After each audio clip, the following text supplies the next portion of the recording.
So as I mentioned earlier today in our introduction, today is Reformation Sunday, and our passage for today, I think, perfectly captures the essence of the Protestant Reformation, that Christ meets us exactly where we are. Our passage opens up and there's news that has been spreading around that Jesus was coming through Jericho. He's on his way to Jerusalem. He's making his way to the cross. He's making his way to Palm Sunday and Good Friday and Resurrection morning. But before he gets there, he has him going through Jericho. And this is going to be the last time that he's going to be coming through the city. And as Pastor Flora had described in our children's moment, a man named Zacchaeus hears this news and is excited. He doesn't want to miss the opportunity to see Jesus. And so he runs as fast as he can through Jericho. But we're told that Zacchaeus was a really short man. And every time he tried to see Jesus, he was blinded by the crowd.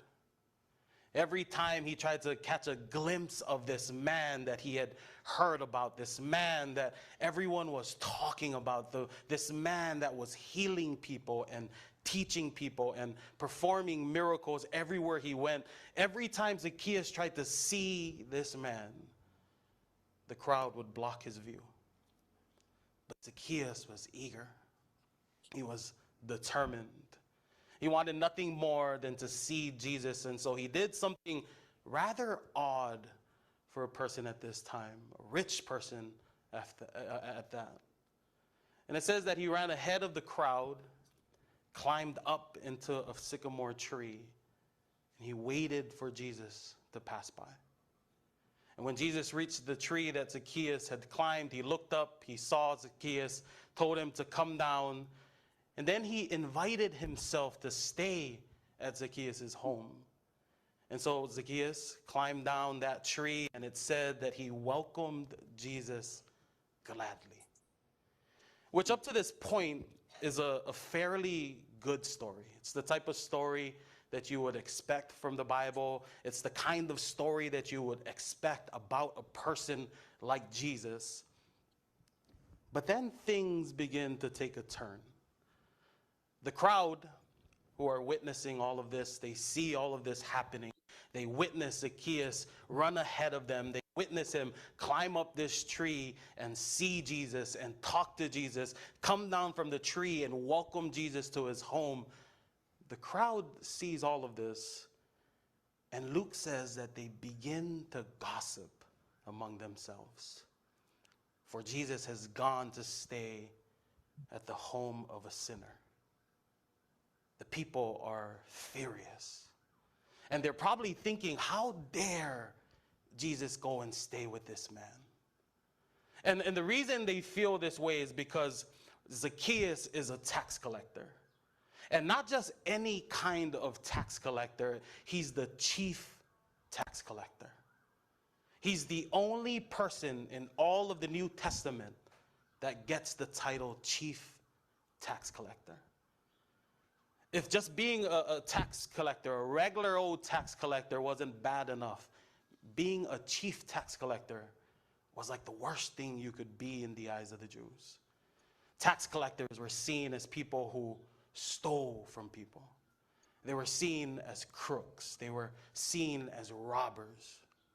They were the ones that went out and did the dirty work for the Romans, that collected the taxes for the Romans. And the way they made most of their money was by taking what the people owed to the Roman Empire, and then on top of that, taking a little extra. So it was like a tax on top of a tax. That's how Luke describes this man. He's the kind of person that we love to hate. He's a chief tax collector. He owned his own franchise. He ran his own business. He had his own company. And he made all of his money by taking advantage of the poor, by exploiting hard workers, by stealing from his own people. So you can understand why the crowd is mad about Jesus going to stay with this man. The people saw Zacchaeus and they're disgusted. This guy is a thief. This guy is a scammer. He's a traitor. They want nothing to do with this guy. But it's shocking when you read this passage. It's almost breathtaking because Jesus sees Zacchaeus and he invites himself to stay at his home. The people see Zacchaeus and they see nothing more than this hopeless sinner. But Jesus sees Zacchaeus and he welcomes him in, which is this ongoing theme that Luke points out in his gospel. The people's inability to see the way Jesus sees. They're not able to see people the way Jesus sees people. They're struggling and they're not able to see situations the way Jesus sees situations. It's a problem that Luke points out in our passage this morning, and a problem that we still see happening today, where we don't see things as Jesus calls us to see them, but instead we see them as we wish for them to be, influenced by our ideas, influenced by our beliefs, our prejudice, our pride and pessimism. We see things influenced by what we hear and expect and want, by stigmas and stereotypes. And we compare and contrast, and in the process we belittle and degrade people to positions of inferiority time and time again. We look down on people and we judge them so harshly sometimes, and so often we go up life with this lens on our faces. And this lens begins to dictate how we feel about people, how we choose. So often we become so blinded by our own seeing problem that we fail to see the same way Jesus sees. And it's like we're always viewing people through the situations that they're going through. We're always viewing people through their background or their past. We're always viewing people with this stigma, this negativity, this prejudice surrounding them, which ultimately influences the way that we see them. And one of the things that Luke does in this passage to combat this seeing problem is he takes his readers back to a theme that is so important for him to highlight. That Jesus, yes, even Jesus, welcomes sinners. He doesn't reject them. Prior to this passage, Jesus tells the crowd 3 stories about searching for a lost sheep, searching for a lost coin, and a lost prodigal son. And which is why the story of Zacchaeus ends with this conclusion. The Son of Man has come to seek and to save that which is lost. The Son of Man has come to seek and to save that which is lost. And so I spent this past week with this theme in mind. If Luke is pointing out that the problem is that we keep seeing people and we see the negative in them. We see them not for who Jesus calls us to see them for, but we see them as maybe sinful as these people see Zacchaeus. If that is the problem, and Luke points us to this pinnacle theme of his, that the Son of Man has come to seek and to save that which is lost. What does this mean for this passage? What does this mean for us? And so I thought about this week. Jesus welcomes sinners. It's such a generic message because we say it so often that it kind of loses its significance, its potency. Jesus welcomes sinners. Sitting with this, and every day I thought about it, and one of the things I did this week, which I almost never do, was I broke the passage up line by line. And I kind of meditated on each line with this theme in my heart. And I read each line Monday Tuesday one line, Thursday one line, and I started jotting down some questions.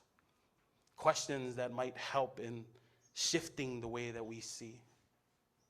Questions that might help us overcome the way we see things now, like the crowd of people who saw Zacchaeus as a sinner and nothing more.